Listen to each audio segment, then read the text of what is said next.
Все мы, мужчины, находимся в поиске. Зачастую сами даже не зная этого. Зачастую даже не догадываются, что мы в поиске находимся.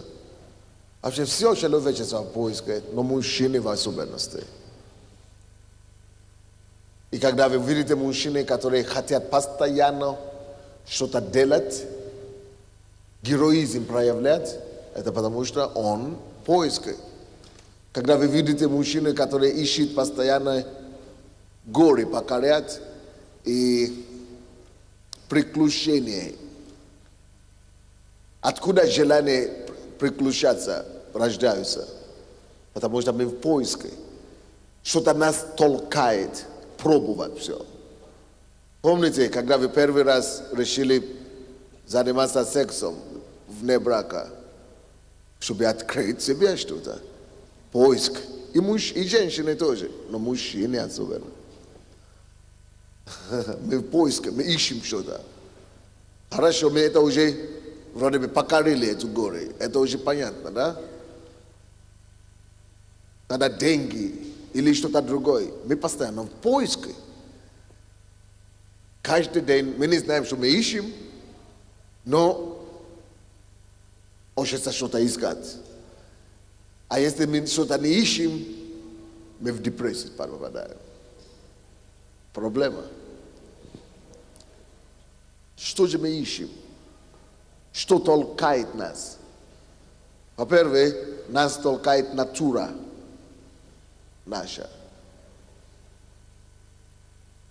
которая вложена в нас. Толкает нас тому, чтобы мы действительно что-то искали. Поэтому только когда мы приходим к Богу, это поиск становится: ой, слава Богу, я пришел к Богу. Уже какой-то мир приходит, покой приходит. Но даже при этом мы все еще находимся в поиске. Знаете, поиск, в котором мы находимся, что это за поиск? Мы ищем того настоящего «я», который был потерян. Мы все ищем своего настоящего, который был утрачен, потерян. И это «я». Кто он такой? Это тот «я», который создан по образу и подобию Божьему, который был потерян в Эдемском саду. Это тот образ, который мы ищем. Поэтому, когда мужчина гонится за женщиной, если вы сможете его остановить и дать ему понять, что не женщина ему нужна, ему нужен свет своего образа. Если вы сможете показать ему, как Бог выглядит, он говорит: да, вот то, что я искал всю жизнь. Вы по себе знаете. Когда вы только увидели Христа, вы сами начали так кричать. Вот это то, что я искал в сексе. Это то, что я искал в дискотеках. Это то, что я искал в наркотиках. Это то, что я искал в алкоголе. Это то, что я искал в то. Это то, что я искал в другое. Во образ. Мы ищем своего образа, каждый из нас. Мы ищем своего идеала, каждый из нас. Мы ищем своего вида, какой же я. Но проблема не в том, что мы ищем. Проблема в том, что мы не так и не там ищем. Проблема в том, что мы ищем в неправильном месте, и мы находим не то, что мы ищем.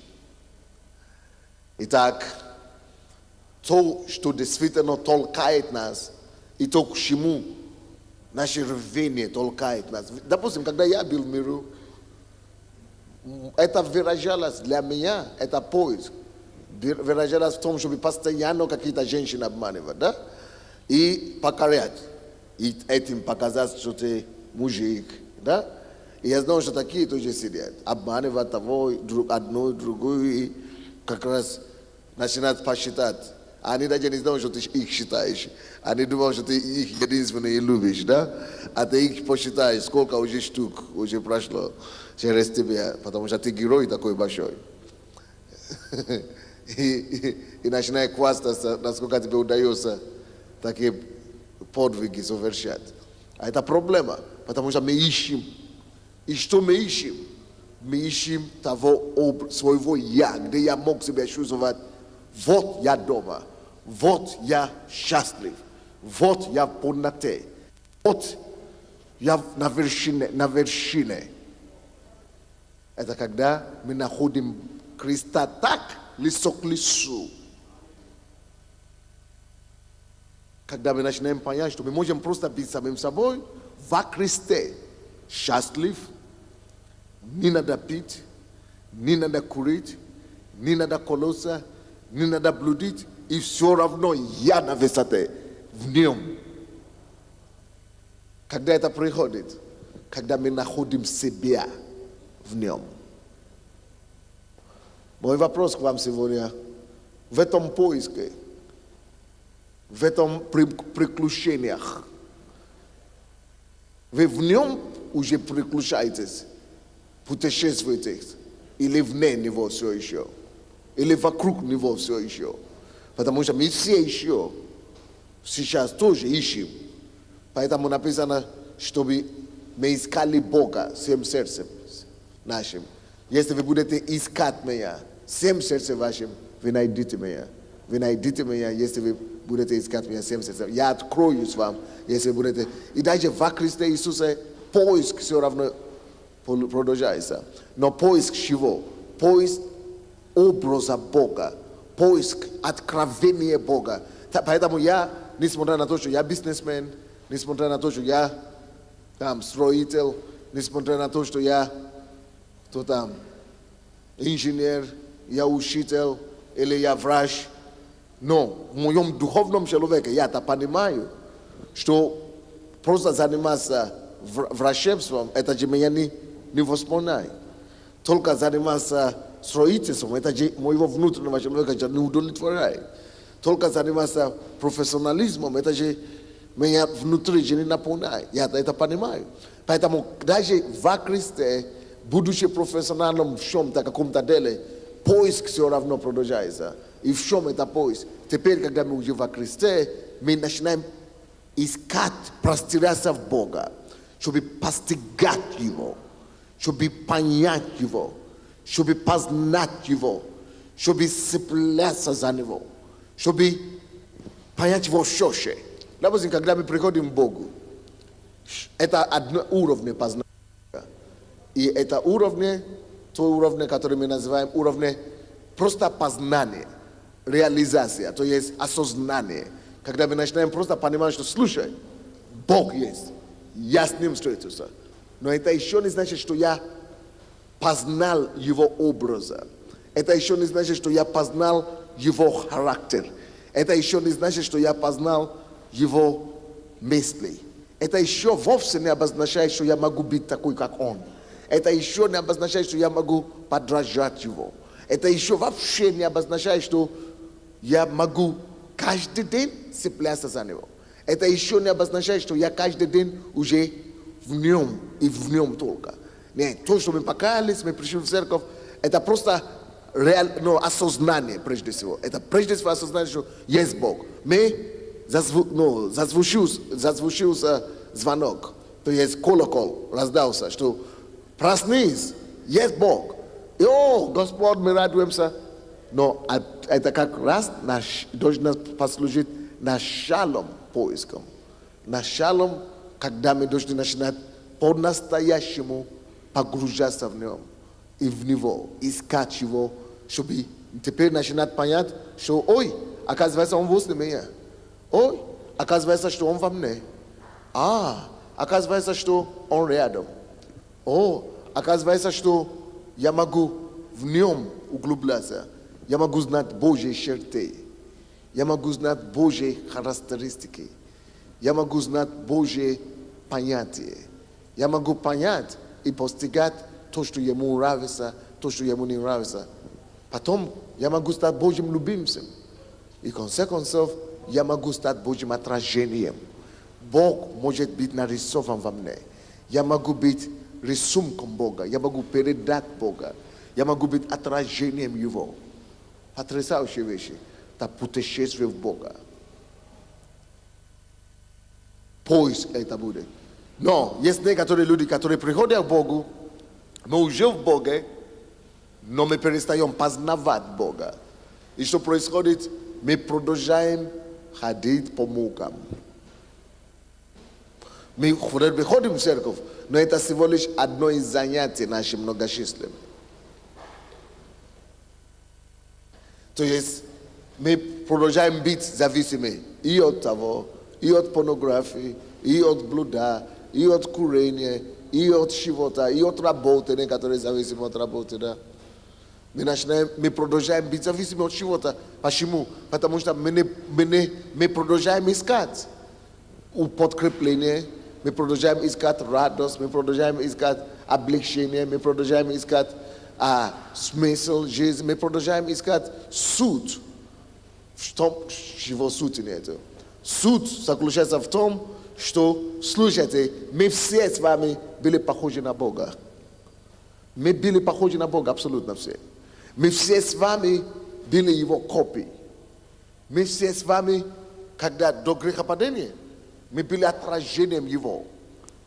Скажи класс. Мы были отражением Его.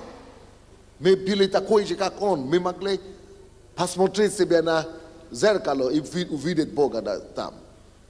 Мы были отражением Бога. Но когда грехопадение произошло, мы все потеряли это. И поэтому грех пришел, всякие слабости пришли, всякие это самое. И с тех пор мы ищем, где нам себе чувствовать как дома, где место покоя, где место комфорта. И мы начинаем это искать. И это то, что часто приводило нас к тому, где мы все с вами оказались. Отметьте это себе, очень важно. Твой самый главный поиск в жизни должен быть поиск познания Бога. Это то, что мы потеряли. Поиск того, чтобы стать богоподобным. Поиск для того, чтобы стать такой же, как Он. Поиск искать, прилагать силы, прилагать усилия, прилагать все твои энергии тому, чтобы быть как Он, чтобы подражать Его, чтобы знать Его характер, Его суть, что Ему нравится, что Ему не нравится. А как это делать? Может быть, кто-то просит, как это делается? Очень просто. Всякий раз, когда вы читаете Библию, задавайте себе вопрос. Что Бог хочет, чтобы я знал с этого места Писания? Или же, каким я вижу Бога с этого места Писания? Что Он мне показывает о себе здесь? Что здесь Богу нравится? Или что Бог здесь против? Чего я должен тоже быть против? Что здесь Бог любит, чего я тоже должен сам любить? Что здесь Бог не воспринимает, то, чего я должен тоже не воспринимать? То есть этим самым я учусь и вижу образ и облик Его, какой Он есть. И тогда, когда я начинаю задавать себе вопрос, что Ему нравится, с одной стороны, я вижу Его. Но когда я начинаю спросить, что Ему нравится, так, чтобы мне тоже стало это нравиться. Тогда я начинаю быть такой, как Он. Когда я начинаю видеть, что Он ненавидит, и когда я вижу Его, какой Он. Но когда я начинаю говорить, как мне тоже ненавидит то, что Он ненавидит, тогда я становлюсь такой, как Он. Когда я вижу, что Бог любит всех, я вижу, какой Он прекрасный.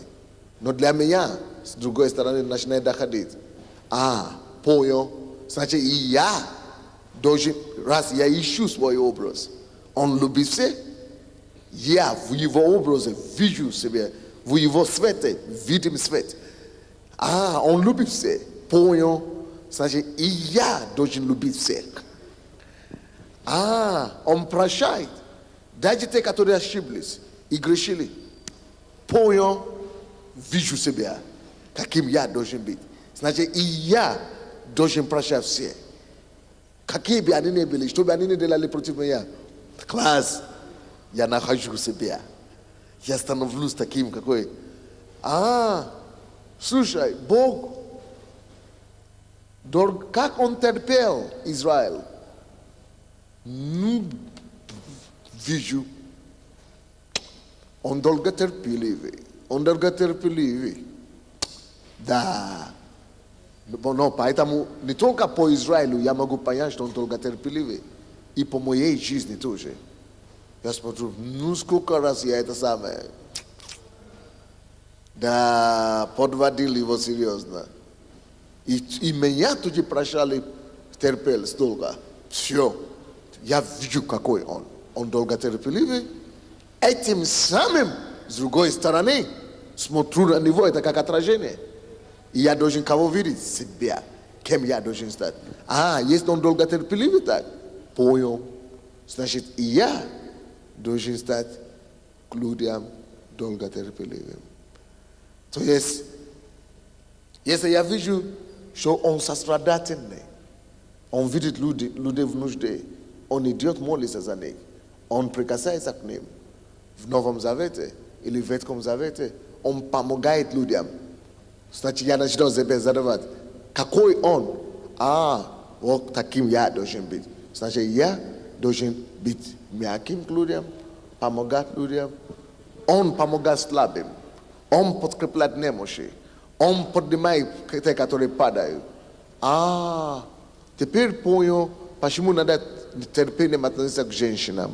Почему надо любить, почему надо простить, почему надо нисходительно. Понял, он такой. Я ищу себя в нем. И я нахожу себя в нем. Вот суть жизнь христианства и мужчины. Если мы не будем вот так жить, наша христианство будет всего лишь религия. Наше христианство будет всего лишь теория. Мы будем все знать, все говорить друг другу, все рассказывать. Но вот, почему-то мы будем знать, как надо, но у нас не будет силы быть как нужным. Потому что мы не видим себя в нем. Важно не только его видеть, важно найти себя. Итак, что я сказал? Человек. Все человечество в чем? Поиске. В чем? Поиске. Поиск чего? Чтобы знать, или чтобы получить и найти поиск за тем, то, что был потерян. А что это, который был потерян? Образ. Мы потеряли свой образ. Он есть наш образ. Понятно вам теперь становится, нет? Допустим, когда я читаю Ветхий Завет, вижу Авраама. И я понял, что Бог его любил. И он угодил Бога. Значит, все. Могу начинать копировать его, что он хорошо делал. И этим, если он угодил Бога, значит, это то, что Богу нравится. Это то, что он хочет. Я нахожу свой образ в этом. Я, допустим, вижу Иакова, допустим, как он жил свою жизнь и обманывал. И к чему это его привел? Понял. Если я даже достигну успех, Иаков достиг великий успех, он достиг невероятный успех, он взял первородство. Это самый главный тогда успех, должность, успех, который мог бы быть. Но после этого первородства столько неприятностей у него было.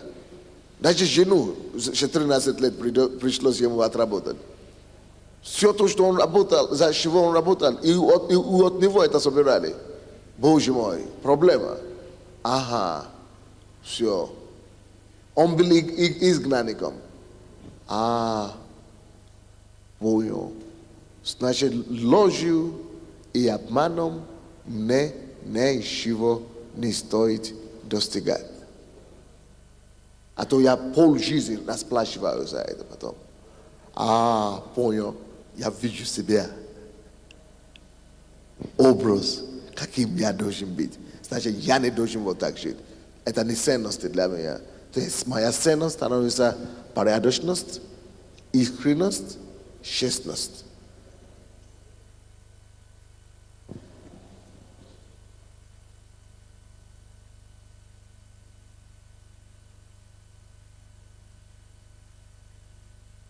Читаю Ветхий Завет. Вижу людей, которые знали Бога, и по их ни одному слову небо двигалось, и земля менялась. Соломон, Самуил, Самсон, Гидеон, Илья, Елисей, великие мужи. Что они делали? Гидеон, отчаянный. Где же есть твоя сила, о которой говорили? Понял. Я должен быть отчаянным, чтобы он мог открыться мне. Я нахожу себя в Боге.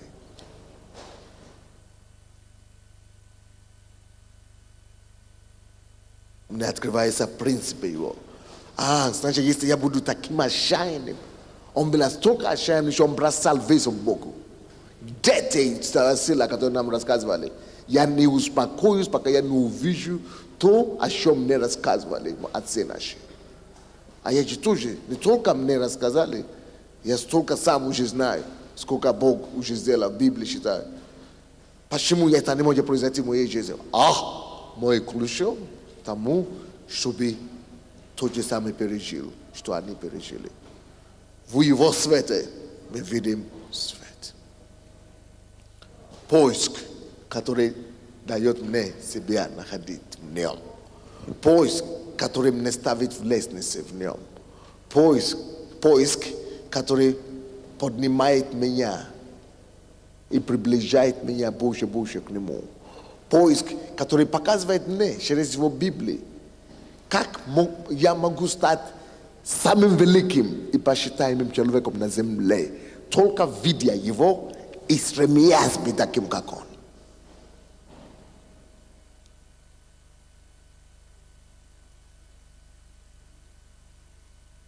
Вижу мужей, как Иоанн Креститель, пошел и поставил режим для себя, потому что он хочет быть голосом для Бога. Я голос вопиющий в пустыне. Вокруг нас в основном эхо и шум.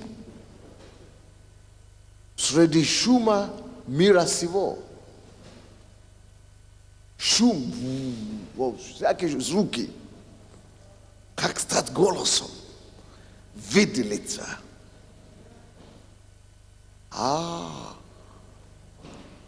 Понял. Надо быть посвященным.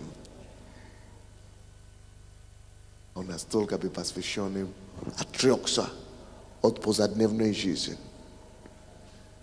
Он был радикальным настолько, что он был готов быть не как все.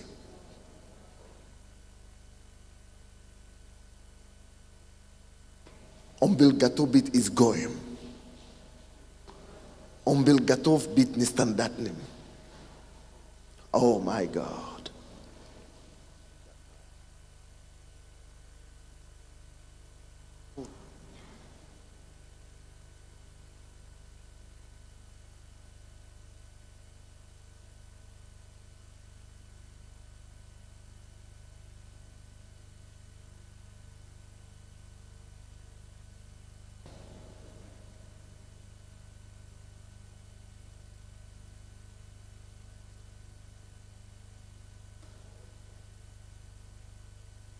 Он был готов поставить для себя особенный режим.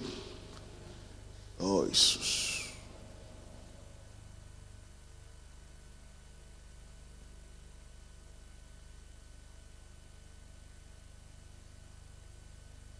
Чтобы потом тот мир, от которого он был изгоем, чтобы потом этот же мир мог собраться у его ног. pustine. Чтобы они могли покинуть все его ихние удобства, чтобы только побить с ним, там, где он был, там, где никаких удобств не было. Такое помазание, которое притягивает людей из комфорта в сарай, чтобы только быть рядом с тобой. Только высокое посвящение может такое дать. Я понял, я нашел себя.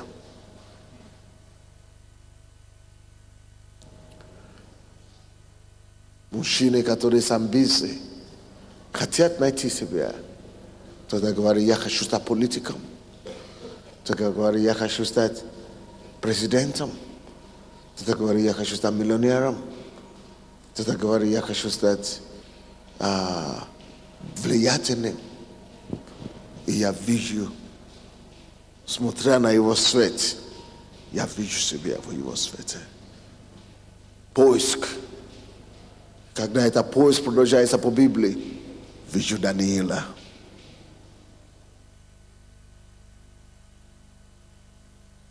Который считал себя в своем мире особенным, потому что у него было призвание. И отказался есть то, что царского стола.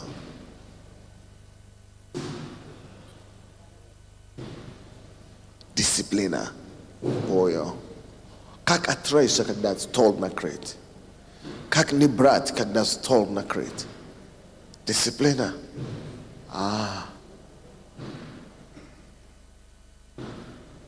И посмотрели на него через какое-то время, говорят, что его физический вид, его фигура, его свежесть, она была лучше, чем все, которые все кушали. Если я хочу быть в физической форме, здоровье, я должен смотреть, что я кушаю, не все подряд. И не все глотаю в себя вообще подряд. Ой, дошло.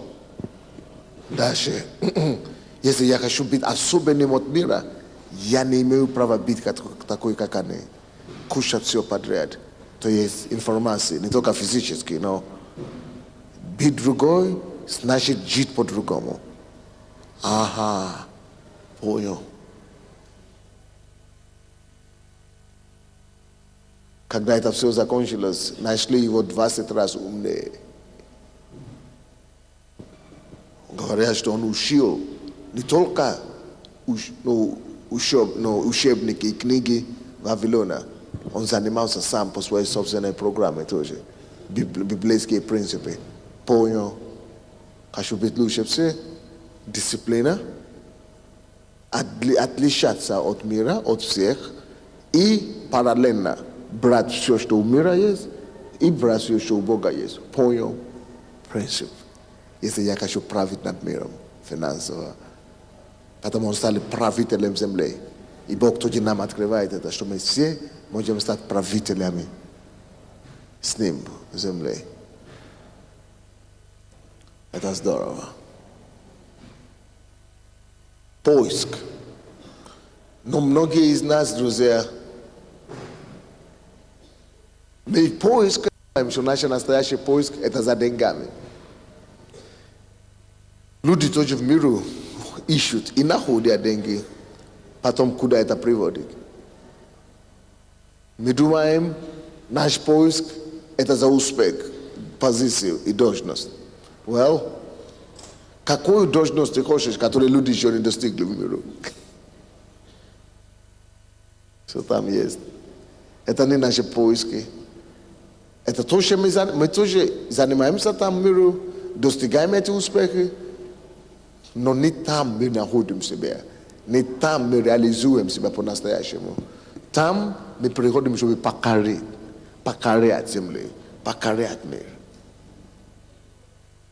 Когда я читаю Библию, он говорит, блаженны алчущим. Понял? Надо себя держать постоянно жаждущим. Да что? Блаженны миротворцы. Понял? Через всю Библию я нахожу себя.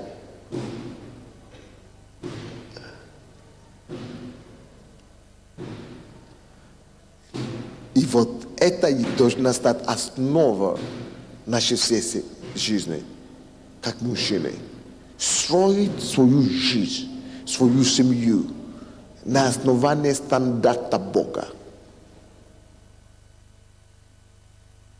Видеть его, как в зеркало, и стать такой, как, и задать себе задачу стать такой, как он.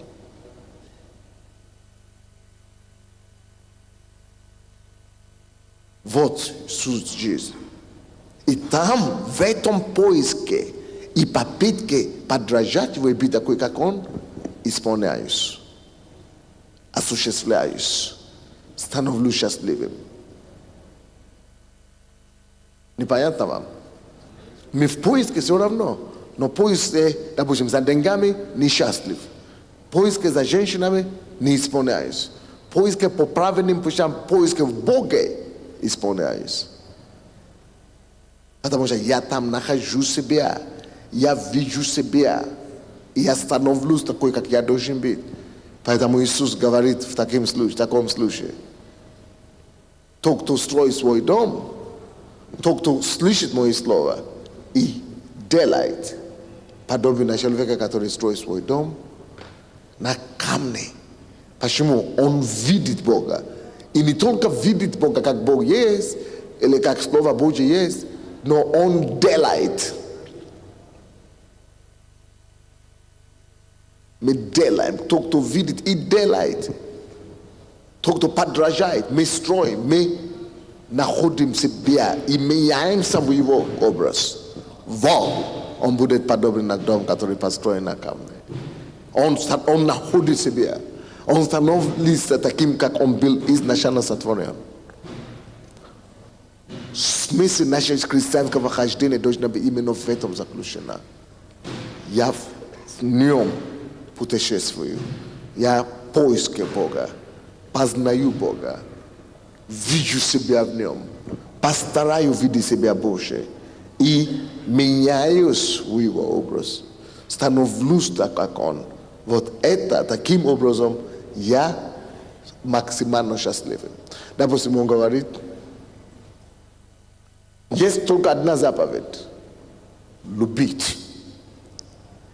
Эта любовь должна начинаться сверху. Люби Бога всем сердцем. И люби людей тоже так. У тебя нет проблем, не будет проблем. Все. Понял? Главное не знать это. Главное, это должно стать мой образ. Если он так говорит, значит, я сотворен быть таким. Значит, и таким я должен функционировать. Таким я должен являться. Понял? Значит, я создан быть именно таковым, любящим Богу, любящим к людям. Этим самым я реализуюсь и состоюсь. Мужчины, допустим, мы очень хотим власть, иметь влияние. Но чтобы иметь влияние, надо, чтобы кто-то имел на тебя влияние. То, что он сказал, всякая душа должна быть покорна. Если вы примете меня, вы принимаете не меня, вы принимаете Отца, пославшего меня, субординация. Мы хотим иметь влияние, мы хотим иметь власть, но у тебя твоя власть ограничена по мере того, насколько ты сам под властью. Он говорит, я человек подвластен, поэтому могу сказать, идите, сам под властью. Поэтому я сам могу пользоваться властью. То есть мужчины хотят, чтобы женщины, наши жены, слушали нас. Непрекословно. Очень хорошо. Если мы действительно этого хотим, давайте будем слушать того, который мы должны подражать и быть образом неприкосновенно. Если мы будем слушаться ему неприкосновенно, так они нас будут слушать неприкосновенно. Вы понимаете, да? Да. To jest mechatim imet vlast перед женами нашими, детьми нашими. Так, давайте будем иметь власть перед ним сначала. И чтобы он имел власть над нами. Но, к сожалению, друзья, большинство мужчин хотят власть без ответственности. Хотят власть сами, чтобы они имели, но не готовы взять ответственность за эту власть, за свое послушание Богу и ответственность за то, чтобы то, что тебя будет слушаться, должен быть от тебя зависимым.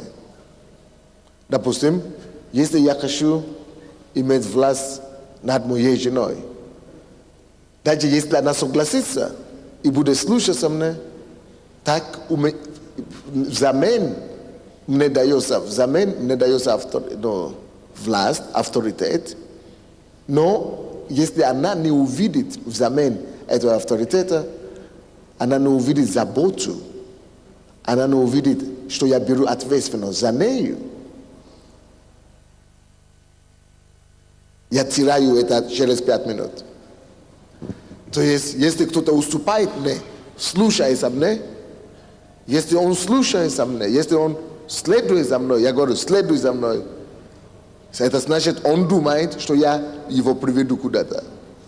Но если я его никуда не привожу, он начинает задавать вопрос: слушай, зачем ты тогда меня тащишь за собой-то? Ты же сказал, иди за мной, куда мы идем? Я должен брать ответственность. Не просто, чтобы иди за мной, это власть. Он пошел за мной, я рад. Видите, как он за мной идет.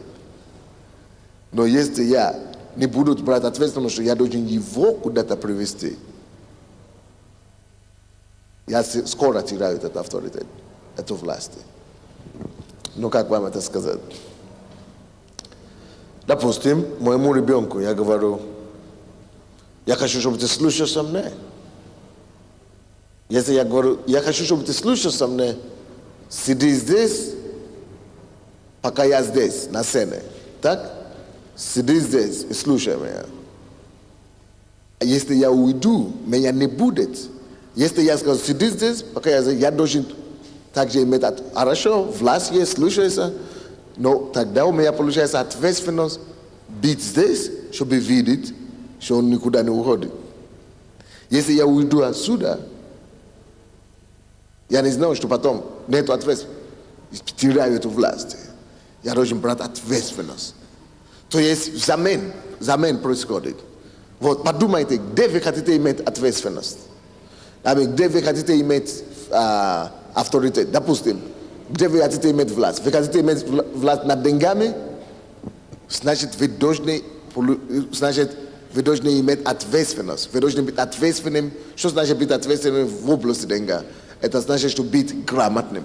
Это значит быть научным, обученным. Это значит быть специалистом. Это значит быть экспертом. Это значит быть асом в области денег. Если я хочу, чтобы деньги слушались мне, если я хочу иметь авторитет и власть над деньгами, так я должен иметь также ответственность к этим деньгам, перед этими деньгами. Я должен знать, как с ними разбираться, что с ними делать и так далее. Почему некоторые люди никогда не приобретут власть над деньгами. Никогда не придет власть над деньгами, потому что они не знают закон, как эти деньги работают. Они не имеют ответственность перед деньгами. Они не могут быть ответственными. Они не могут деньги уничтожить их. Деньги всегда будут иметь власть над ними. Подумайте, где вы хотите иметь больше влияния? В церкви начни брать больше ответственность. Никогда в церкви, просто так, автоматически, что ты приходишь, сидишь и уходишь, потому что ты красивый, что все должны тебя уважать. Ты должен сначала служить людям. Сначала делать что-то этим людям, которые в церкви, от которых ты хочешь уважения. Начни помогать им, начни любить их. Даже если по каким-то случайным вещам, но случайным обстоятельствам тебе удастся их завлечь себе, если ты не начнешь брать ответственность за них, заботу за них, потихонечку ты начинаешь терять их. Po одному начинал переходить от тебя в другое, от тебя к другому, от тебя к другому. Почему? Если ты желаешь иметь ответственность где-нибудь, какой сфере жизни, начни брать заботу, начни брать ответственность, начни заботиться. Если ты начинаешь заботиться автоматически о людях, ты начинаешь помогать людям автоматом. Ты получаешь взамен авторитет и власть в этой сфере. А что можно еще говорить? Ты хочешь быть грамотным, чтобы быть доктором наук, допустим. Чтобы тебе сказали, что ты умный, ученый. Сначала ты должен брать ответственность, заниматься. Чтобы ответственность, ты должен быть ответственным перед учебой. Ты должен учиться, ты должен быть специалистом, ты должен стать обученным хорошо. Тогда автоматом ты будешь авторитетом в этом плане. Очень быть хорошим юристом, который все уважают, все зовут. Реклама одно не поможет. Быть таким специалистом, возьми ответственность за учебу, возьми ответственность для того, чтобы себя обучать, себя готовить. И когда это будет, автоматически замен приходит авторитет. То есть мы в поиске власть, силу, но мы не находим эту силу, мы не хотим находить его Божьим путем. А как Божий путь говорит, возьми ответственность. Пойми, как Бог выглядит в этом плане. Увидь его, тогда ты увидишь себя. Тогда возьми ответственность над собой. Будь таким, как он там. Ты будешь иметь власть в этом плане. Этот принцип начинает работать во все сферы жизни. В семье. Очень, чтобы жена слышалась, возьми и сам делай некоторые вещи. Возьми ответственность за дом, возьми ответственность за нее, возьми ответственность за финансы, возьми ответственность за то, что надо в духовной атмосфере. И тебе скажи ей, что делать, она будет слушаться. Но когда ты не берешь ответственность, она захватывает ответственность. Если ты имеешь власть, ты говоришь, а я глава, все равно власть у меня. А у нее ответственность за все в доме. Я тебе скажу, у кого на самом деле власть. Это не у тебя, это у тебя шаблон. А у нее настоящая власть, есть у нее ответственность. Так что у кого ответственность, кто несет ответственность, тот на самом деле и правит руль. Кто-нибудь слушает меня сегодня?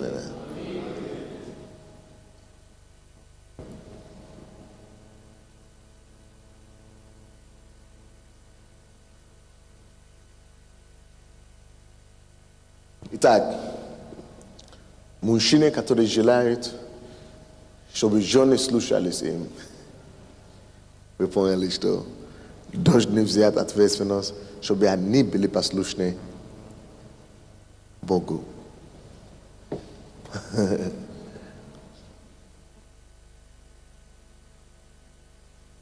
Если вы хотите, чтобы иметь авторитет в своем доме, вы должны взять на себя ответственность, иметь власть перед Богом, искать Бога, иметь власть перед Богом. И когда ваша жена видит, что, слушай, молодец, так молится, так ищет Бога, так работает, ответственно не только перед Богом, на работе, ответственно за работу, ответственно за состояние финансов, ответственно за то, даже если у вас не будет столько денег, но то, что вы стараетесь, это приносит вам все остальное. Потому что тогда любая жена будет гордиться вами. Весь этот принцип, откуда я нашел. 1 Коринфянам, 11 глава. Я заканчиваю уже. Просто чтобы вы знали, что из Библии все это идет. С 1 стиха по 7. Будьте подражатели мне, как я Христу. Хвалю вас, братья, что все мое помните и держите предание так, как я передал вам. Хочу также, чтобы вы знали, что всякому мужу глава Христос, жене глава муж, а Христу глава Бог. Всякий муж молящийся, если или пророчествующий с покрытой головой, постижай свою голову. И всякая жена, молящаяся, что значит покрывай голову? Если ты закрываешь голову, значит ты скрываешь ответственность в твоей голове. Ты мужчина должен стать голова вверх, брать ответственность за ситуацию, что происходит. Вверх, ответственность. Он не покрывает голову. Если я вот покрываю голову, вас посмотрите сюда. Я прячусь. Я ухожу от ответственности. Я спрячу. Поэтому мужчина не покрывает голову. Мужчина должен показать голову. Он должен стать на войну. Он должен стать брать ответственность. Вот о чем речь идет. Они, которые уже превратили это физически, ну, что кепки или что-то такое делают. А женщина должна наоборот понять, что у нее должен быть знак в голове. Не обязательно, как это называется, косынки и так далее. Нет, имеется в виду, что она должна понять, что над ней есть власть все время. У женщины, даже если будет косынка физически, это знак того, что есть власть надо мной. Я под властью. Это должна быть знак гордости, вещь гордости для всякой женщины. Говорит, а у меня есть власть, а у меня есть голова, а у меня есть муж, который можно гордиться, а у меня есть человек, который меня покрывает, а у меня есть покров, а у меня есть глава. А я не просто сама, я такая гордая, и я такая смелая, потому что вот у меня такой покров. Вот я такая все нарядная, вот такая я красивая, потому что муж, у меня такой муж, который меня покрывает, который меня обеспечивает все. Вот что значит покров над головой. Потому что глава или покров жены есть что? Значит, косынки жены есть что? Косынки для жены есть муж. Муж. Косынки для жены есть муж. Покрова для жены есть муж. Глава для жены есть муж. Ответственность.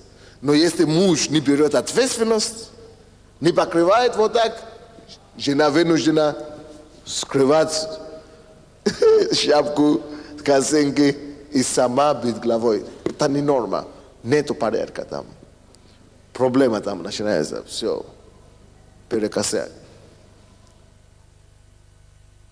Вы поняли меня или нет? Речь идет об ответственности. Поэтому он говорит, поймите, друзья, глава мужа, глава жены есть муж. Покров для нее. Муж, пускай не закрывает голову, он голова, он покрывает. А жена, которая имеет действительно глава над собой, пускай покрывает. Чтобы она гордилась этим, что у нее есть муж. Конкретный муж. Ответственный муж. Любящий муж. Всякий муж, молящийся, 5 стих, и всякая жена, молящаяся или пророчествующая с открытой головой, постижай свою голову. Почему постижай? В чем стыд? Что она жена и как будто не замужем. Что она замужем, как будто, но все равно никто ее не покрывает. Нету мужа. Муж жены, это вот отсутствие ответственности со стороны мужа, она обнажает женщин. Она постижает женщин. Конечно, если она не замужем или одна, это намного легче, потому что тогда Иисус Христос становится ее главой. Но здесь речь идет о муже и жене. То есть, значит, замужем и женатым.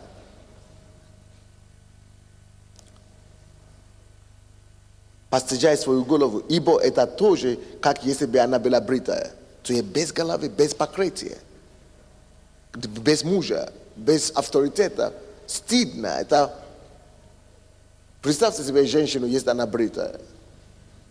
никакая, не интересна.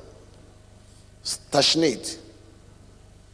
Так и есть, когда братья, мужья не берут ответственность, не покрывают, не берут ответственность над женой. Она чувствует себя нагой. Она чувствует себя обнаженной. И она поэтому толкает, она будет бить, будет недовольна всегда, вечно. Хотя она делает вид, что сама хочет брать в лидерство это самое, но это из-за того, что она уже тебя натолкнут, она хочет вытворить что-то, чтобы ты двинулся наконец. Поэтому она старается что-то делать. Из-за безвыходности. Так что, братья, ибо если жена не хочет покрываться, то пусть и стрижется. То есть, если жена не хочет послушаться мужу, пусть не выходит замуж, пусть будет сама. То есть, имеется в виду вот так. Муж есть глава, муж есть покров. Если она сама, то класс. Но если она замужем, она должна слушаться мужа. И муж должен, чтобы слушались ему, он должен взять ответственность.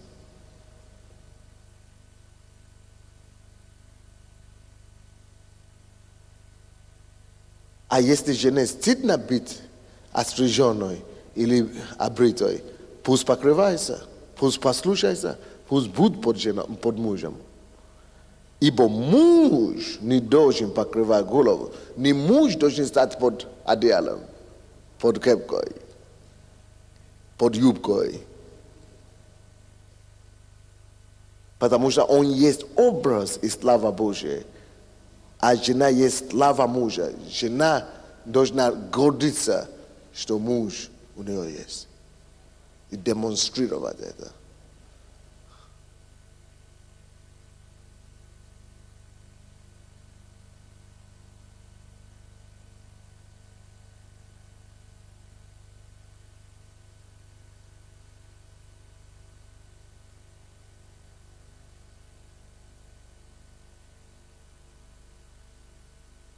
Вы поняли, что Бог имеет в виду здесь, да? Ответственность нам надо взять. Тогда мы покрываем голову нашей жены. Мы защищаем их в духовном мире перед ангелами. Но если мы не берем ответственность где-то, у нас власть не будет. Власть приходит как ответ. На что? Власть приходит как ответ на что? На ответственность. Власть – это всего лишь последствия чего? Власть – это результат чего? Чтобы иметь власть, надо иметь что? Чтобы быть чистым и счастливым, надо искать, быть поиск кого? Бога.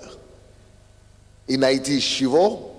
Своего образа. Себя, как я должен быть. И быть в поиске Бога, чтобы найти себя. Это власть. Я становлюсь такой, как Он. Я имею власть, как Он. Я вижу, что Он добрый, я становлюсь таким добрым. Я имею власть быть добрым. Я вижу, что Он любит, я хочу быть таким, любить. Я этим самым, что я хочу быть такой, значит, я получаю власть любить, как Он. Я вижу, что Он терпит, я хочу быть такой, я получаю власть быть долготерпеливым, как Он.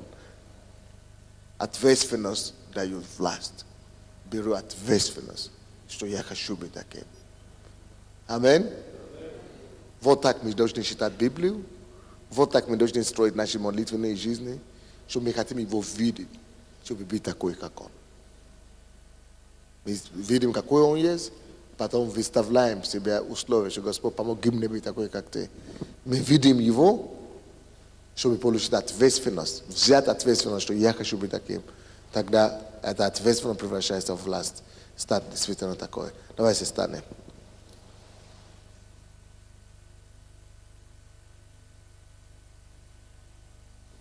Давайте поговорим с Богом, каждый, просто в себе.